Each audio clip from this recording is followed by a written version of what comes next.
Like I said, later on we're going to talk about ideas from other places, so I'll take you away from business for a minute or two. Right, you learned earlier on that I am Scottish, yes?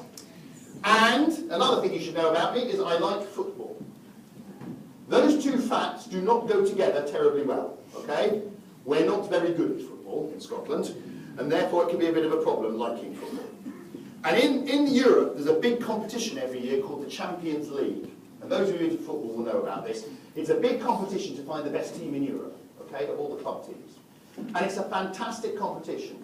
And if you're Italian, or German, or French, or even English, you know, it's a fantastic competition each year that you get very excited about that runs from August, literally just started recently, from August right the way through the season until May, the end of the following season, the end of the season, when there's a big final in Europe somewhere. That's if you're French or Italian or German. If you are Scottish, it is a fantastic competition, which runs each year from August to about the middle of September. Because we're gone. Our teams are out. Yeah, we've lost it. This year is an exception. My team Celtic have at least got a bit further this year. But there's one group of Scottish football officials that love this idea. They love it. Why? Because they are our referees. And think about it. From September onwards, when the Scottish teams have gone, our referees are what? They are now neutrals. So who gets the best games all over Europe from now on?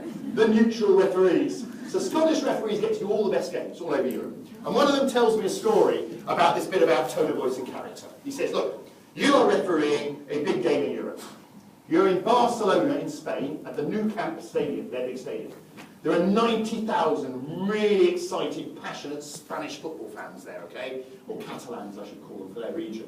And they're supporting Barcelona in tonight's game up against Bayern Munich. Now, I lied to you. There are not 90,000 Spanish there. There are 89,990 Spanish, and there are 10 Germans hiding up in the corner supporting Bayern Munich tonight. Bayern Munich are on the attack. The centre-forward runs into the penalty area, hacked down viciously by the centre-back. It's a penalty. It's clearly a penalty. You have no doubt in your mind as the referee that that is a penalty. But you have a problem. Yeah. This is a penalty for Bayern Munich, and you are in Barcelona. And there are 89,990 Spanish fans watching for your next move. You've got a problem. So he says, no, it's not a problem. It's easy. He said, this is where the third bit comes in. How you deliver the message is just as important as the message itself. So if you read the manual, what does it say? Point up the penalty spot, blow your whistle loudly, and put a very stern face. He says, no, absolutely not. How you deliver the message? He said, the first thing you do is very simple. You walk over here, and you summons over the linesman, the assistant referee. And you have a little conversation. Now, to be honest, you can talk about anything you want. How's the wife and family? Are they well? Oh, good, yeah. Do you fancy going for a beer after the game? Yeah. Good, let's do that. The only thing that matters is every time he or she opens their mouth to speak, you nod like this.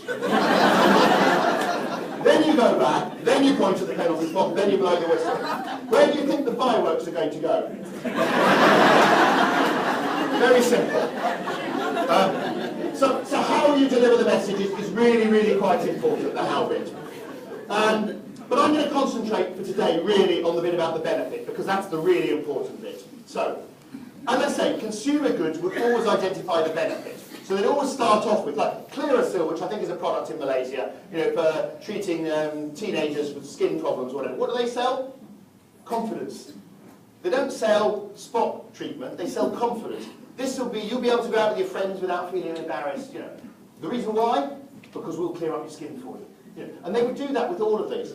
And yeah, this is an interesting one. This is Voltarol, a pain relief thing. For years and years, what did they stand for? Pain relief. Extra strength Voltarol eases your pain, okay? Now, the word Voltarol, what do you associate it with? Pain. Okay, it has the word relief afterwards, but Voltarol and pain go together. They thought about customer benefit. They said, well, what is it? What's the customer benefit? The joy of movement. So now everything they do is about the joy of movement, and all of a sudden there's a positive association with them rather than a negative one. You know, and it's been a change. Does it work in service businesses like ours? Yes, it does. And I'm going to show you how we learned the lesson at British Airways before we take the break. I'll show you the British Airways one, then we'll take the break. We learned the lesson at British Airways from consumer goods because we weren't doing it. And I'm going to show you an advert now, a little video. And this is an advert from British Airways. It's an old one, so it's quite old and grainy. And it's about 1990, just before, maybe 1989. And it's explaining to people why you should choose